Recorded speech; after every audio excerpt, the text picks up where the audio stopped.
Hi friends, welcome back to haunted hour. ఈ story చాలా డిఫరెంట్గా అండ్ ఇంట్రెస్టింగ్గా ఉండబోతోంది. ఈ స్టోరీని లాస్ట్ వరకు విని మీ విలువైన అభిప్రాయాన్ని కామెంట్ రూపంలో మాకు తెలియజేయండి. మీ సపోర్ట్ మాకు చాలా అవసరం. దయచేసి మాకు సపోర్ట్ చేయండి. ఇక కథ మొదలు పెడితే, అది మైలవరం అనే గ్రామం. ఎక్కడెక్కడో వెదజల్లినట్టుగా ఇళ్ళు. ఆ ఊర్లో జనాభా కూడా చాలా తక్కువ. పచ్చటి పొలాలు, అడవి చుట్టూ చెట్లు. ఆ రోజు కార్తీక మాసము చివరి రోజులు. ఆకాశం నీలంగా ఉంది, కానీ సాయంత్రం నుంచే మబ్బులు కమ్ముకున్నాయి. రాత్రి 9 గంటలకు పొడవాటి చెట్ల మధ్య గాలి చప్పుళ్ళు, నేల మీద తడిసిన గడ్డి. గ్రామంలో కరెంటు పోయింది. చీకటి ఒక్కసారిగా కమ్ముకుంది.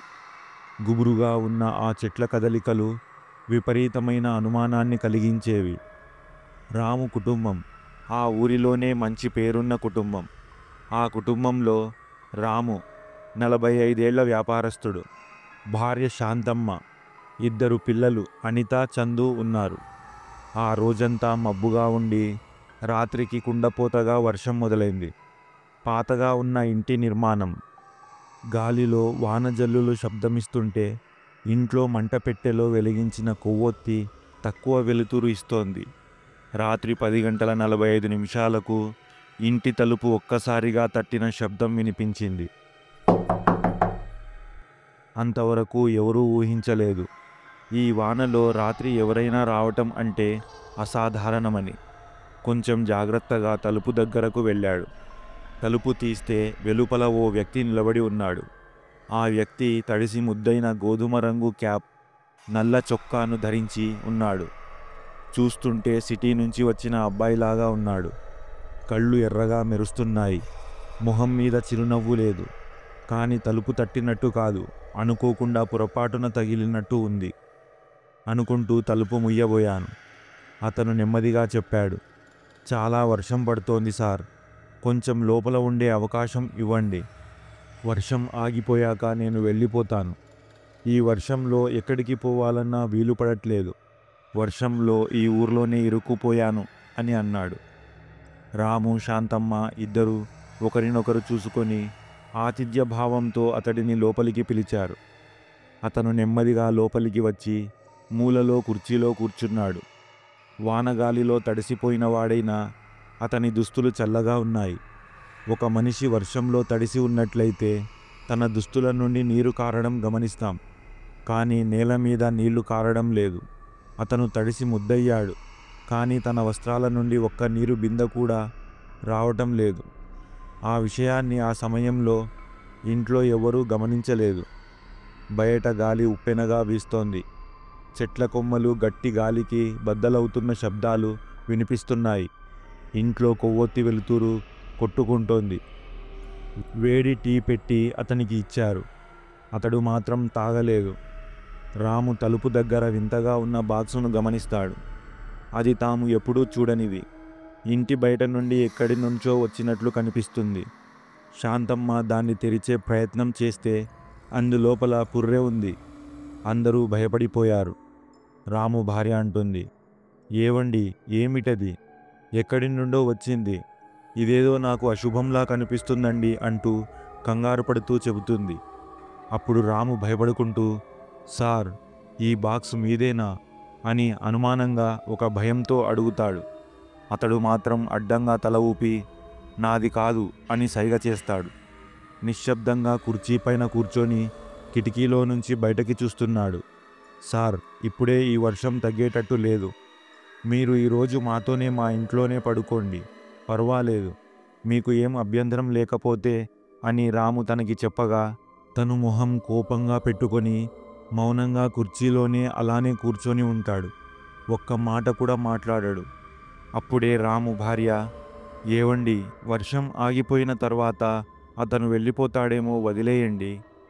అయినా ఇలాంటి వాళ్ళు ఇంత చిన్న ఇంట్లో ఉండటానికి ఇబ్బంది పడతారు. ఇంకా ఆయనని అడిగి ఇబ్బంది పెట్టకండి అంటూ అతని భార్య భర్తకు చెబుతుంది. అర్ధరాత్రి 12 దాటింది. అంతా నిద్రపోయారు. ఆ అతిథి మాత్రం మౌనంగా ఆకాశం వైపు చూస్తూనే ఉన్నాడు. అప్పుడే ఇంట్లో ఒక పెద్ద శబ్దం వచ్చింది. అనిత గదిలో ఒక పెద్ద అద్దం ఒక్కసారిగా పగిలింది. అనిత నిద్రలో నుంచి లేచి గట్టిగా అరవడం మొదలుపెట్టింది. ఇంట్లో వాళ్ళ అమ్మా నాన్న పరిగెత్తుకుంటూ తన గదిలోకి వెళ్ళారు. కానీ ఆ అతిథి మాత్రం ఎలా కూర్చున్న వ్యక్తి అలానే కూర్చొని బయటకి చూస్తూ ఉన్నాడు. తనకు చీమ కుట్టినట్టు కూడా అనిపించలేదు. అనిత వాళ్ళమ్మ తనకి ధైర్యం చెప్పి ఆ గాజు పెంకులను బయటకు విసిరేసింది. భయంతో బిగుసుకుపోయిన అనిత నిద్రపోయేదాకా తన అమ్మ తనతో పాటు ఉంది. అప్పుడే పక్కన నిద్రపోతున్న చందు బెడ్పై నుండి లేచి చేతులు గాలిలో ఊపుతూ ఏదో మాట్లాడుతున్నాడు. ఆ చేతులు బయట కూర్చున్న అతిథి వైపు చూపిస్తున్నాడు. ఇదంతా చూస్తున్న శాంతమ్మకు తలనొప్పి విపరీతంగా పెరిగిపోయింది. సడన్గా కిటికీ తలుపులు కొట్టుకుంటున్నాయి. బయట అంతా గాలి ఏమీ లేకపోయినా కిటికీలు మాత్రం కిటికీకున్న అద్దాలు పగిలిపోయేటట్లు కొట్టుకుంటున్నాయి. ఇంట్లో ఏదో తెలియని వాతావరణం పెరిగిపోతోంది. వంటగదిలో ఉన్న సామాన్లు మొత్తం ఎవరో విసిరేసినట్టు కింద పడిపోతున్నాయి. ఉన్నట్టుండి ఇంట్లో ఏమో జరుగుతుంది. వాళ్ళందరికీ తోచడం లేదు. విచిత్ర పరిస్థితులన్నీ ఎదుర్కొంటున్నారు. ఎంత జరుగుతున్నా అతిథి మాత్రం ఏం స్పందించకుండా ఒక స్టాచ్యూలా కూర్చునే ఉన్నాడు. కాసేపటికి ఇంటి వాతావరణం కాస్త కుదుటపడింది. ఇంట్లో పిల్లలు కాస్త నిద్రలో జారుకున్నారు. రాము బెడ్ నుండి లేచి బాత్రూం వైపు వెళ్తుంటాడు. కిటికీ వద్ద కూర్చున్న అతిథిని ఓసారి చూస్తాడు. ఆ కుర్చీలో అతని ఆకారం మారుతుంది. విషమమైన పొడవు చేతులు, మెడ పూర్తిగా తలకిందులుగా వంకరగా తిరుగుతుండడం రాము గమనిస్తాడు. అతని ముఖం పూర్తిగా మారింది. కన్ను భాగం నల్లగా మారి నోరు పలుచని నవ్వుతో చీలిపోయింది. అప్పుడు రాముకి అర్థమవుతుంది, ఇంట్లో పరిస్థితులన్నీ ఈ అతిథి వచ్చాక తర్వాతే జరుగుతున్నాయి. ఇతను ఇంట్లో ఉండకూడదు, తక్షణమే బయటికి పంపించాలి అనుకుంటూ ఆ వ్యక్తి దగ్గరికి వెళ్ళాడు. సార్, బయట వర్షం ఆగిపోయింది, ఇక మీరు వెళ్ళొచ్చు అని రాము అనగా అదే సమయంలో శాంతమ్మ కూడా అక్కడికి వస్తుంది. అయితే అప్పుడే ఆ అతిథి భయంకరమైన రూపాన్ని రాము దగ్గర నుండి చూడగా ఈ వ్యక్తి సాధారణమైన మనిషి కాదు, ఒక ప్రేతాత్మ అని రాముకి తెలిసింది. అప్పుడే లోపలి నుండి రాము వాళ్ళ కూతురు గట్టిగా అరుస్తుంది. రాము భార్య శాంతమ్మ గదిలోకి వెళ్ళి చూడగా తన కూతురు అనిత గాల్లోకి ఎగురుతూ గొంతు పట్టుకొని గిలగిలా కొట్టుకుంటుంది. బిగుసుకుపోయిన గొంతుతో విలవిలలాడుతూ అమ్మ ఊపిరాడటం లేదు అని గట్టిగా అరుస్తుంది. ఆ ఆత్మ మాత్రం అక్కడి నుండి కదలకుండా అక్కడే కూర్చొని ఉంది. అయితే అప్పుడే రాము ఆ ప్రయత్నాల్లో చేతులు జోడించి నా కూతుర్ని వదిలేయ్, అసలు ఎవరు నువ్వు అని తనని అడుగుతున్నాడు. అప్పుడే సరిగ్గా సమయం ఉదయం 4:15. అనిత మాత్రం ఊపిరాడక స్పృహ తప్పి పడిపోయింది. రాము మరియు అతని భార్య శాంతమ్మ ఏడుస్తూనే ఉన్నారు. ఏంటండి ఇక్కడ ఏం జరుగుతుందో అసలు అర్థం కావడం లేదు, శాంతమ్మ ఏడుస్తూ చెప్పింది. వాళ్ళకి ఏం చేయాలో అసలు పాలుపోవడం లేదు. ఉన్నట్టుండి వాళ్ళ కుటుంబంలో ఏం జరుగుతుందో, ఎందుకింత భయంకరంగా మారిపోయిందో అసలు అర్థం కావడం లేదు. కాసేపటి తర్వాత ఎవరో ఏడుస్తున్న శబ్దం వినిపిస్తుంది. సుమారుగా అరగంట సేపు ఆ ఏడుపు శబ్దం వినిపిస్తూనే ఉంది. అప్పటికే సమయం 4:58 అవుతుంది. 2 నిమిషాల తర్వాత ఆ ఏడుపు శబ్దం అకస్మాత్తుగా ఆగిపోయింది. రాము మరియు అతని భార్య శాంతమ్మ ఒక్కసారిగా ఆ వ్యక్తి వైపు చూశారు. అంతే, ఆ దృశ్యం చూసిన తర్వాత వారికి ఏం అర్థం కాలేదు.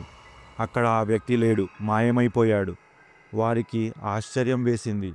ఆనందపడాలో లేక మళ్ళీ ఇలానే జరుగుతుందని అనుమానపడాలో అర్థం కావడం లేదు. ఇప్పుడు వెళ్ళిపోయిన వ్యక్తి మళ్ళీ వస్తాడా అన్న అనుమానం వారి ముఖంలో స్పష్టంగా కనిపిస్తుంది. తెల్లారింది. ఇక్కడ జరిగిందంతా రాము ఊర్లో ఉన్న తన స్నేహితుడికి చెబితే అక్కడ తెలిసిన నిజం ఏంటంటే 25 ఏళ్ల క్రితం అదే ఊర్లో ఇదే వ్యక్తి తన కుటుంబానికి ఈ ఊరి వల్ల అన్యాయం జరిగిందని, న్యాయం చెప్పాల్సిన వారే కుటుంబం మొత్తాన్ని తప్పు చేసిన వారిలాగా చిత్రీకరించారని, తన కుటుంబమంతా ఇంట్లోనే ఆత్మహత్య చేసుకున్నారని, దాని తర్వాత సంవత్సరానికి ఒకసారి తను చనిపోయిన రోజున మళ్ళీ వచ్చి తన కుటుంబం చనిపోవడానికి కారణం అయిన ఈ ఊరి వాళ్ళనే ఇలా ఒక్కొక్క కుటుంబాన్ని ఇబ్బంది పెడుతున్నాడని ఊర్లో వాళ్ళు అనుకుంటున్నారు. పోయిన ఏడాది ఇలాగే వెంకటయ్య కుటుంబానికి జరిగిందని తెలిసింది. నీకు విషయం తెలియదా రాము అని సుబ్బయ్య అడగగా, లేదురా నాకు విషయం తెలియదు అని అన్నాడు రాము. కానీ ఆ దేవుడి దయ వల్ల మా కుటుంబానికి ఏ చెడు జరగలేదు. ఇలా జరగకుండా దీనిని అరికట్టే మార్గం ఇంకా దొరకలేదు. ఎలాగైనా వచ్చే ఏడాది ఇలా జరగకుండా ఏదో ఒకటి చేయాలి అని రాము సుబ్బయ్యకి చెప్పాడు. మరేం పర్లేదురా, ఇది ఒక పీడకల అని మర్చిపో, ఇంకెప్పటికీ గుర్తు తెచ్చుకోకు అని సుబ్బయ్య రాముకు ధైర్యం చెప్పాడు. ఎందుకైనా మంచిది, కుటుంబాన్ని తీసుకొని వెంకటేశ్వర స్వామి గుడికి వెళ్ళి దర్శనం చేసుకో అని చెప్పాడు. ఆ రోజు తర్వాత ఆ సంఘటన గుర్తుకు వస్తే రాము కుటుంబానికి వెన్నులో వణుకు పుడుతుంది. ఫ్రెండ్స్, మీకు ఈ స్టోరీ నచ్చితే మన ఛానల్కి మీ వాల్యుబుల్ లైక్ చాలా అవసరం. దయచేసి లైక్ చేసి మరిన్ని హారర్ స్టోరీస్ కోసం మన ఛానల్ని సబ్స్క్రైబ్ చేసుకోండి. చాలామంది మన వీడియోస్ ఇష్టపడుతున్నారు. అలాగే మా కోసం ఒక సబ్స్క్రైబ్ని మీ నుంచి ఆశిస్తున్నాం. ప్లీజ్ సబ్స్క్రైబ్ చేసుకొని మరిన్ని హారర్ స్టోరీస్ నోటిఫికేషన్ కోసం పక్కనే ఉన్న బెల్ ఐకాన్ని క్లిక్ చేయండి. హారర్ స్టోరీస్ ఇష్టపడే మీ ఫ్రెండ్స్తో షేర్ చేయండి. మీరు ఇచ్చే సపోర్ట్ మాకు మరిన్ని హారర్ వీడియోస్ చేసేందుకు ప్రోత్సాహంగా ఉంటుంది. ఇంకొక మంచి హారర్ స్టోరీతో మళ్ళీ మీ ముందుకు వస్తాను. Stay tune.